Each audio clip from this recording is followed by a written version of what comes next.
replace praise and pressure with signals and data. You're describing observable behavior. You're separating facts from interpretation.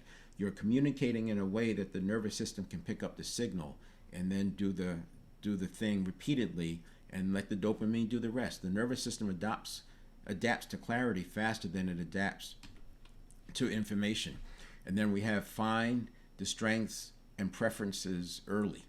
This helps you with understanding what I was talking about with the problem-solving capability, but it's bigger than that, because when we start thinking about who's high potential and who we're going to put on the fast track program and all that stuff, you don't want to start based on what the work they do. That's an outcome. You want to find out what's driving it, so you get to know them.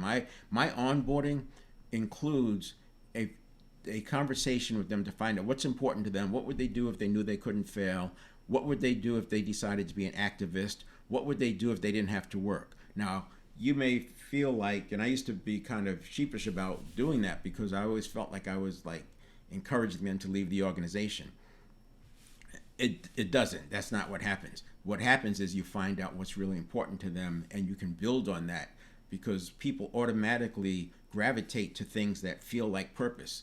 And even though there may only be a 10% overlap with purpose and the work you're providing or assigning, you can use this to organize the work and drive a lot of power into the relationship and into the action, because they can see that they're feeding their heart, they're feeding their purpose, even with just 10% overlap.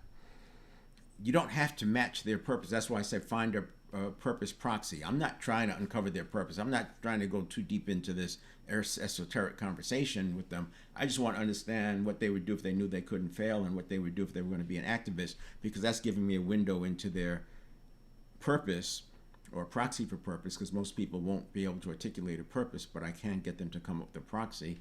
And that is why we have one-to-one leadership when we're leading teams.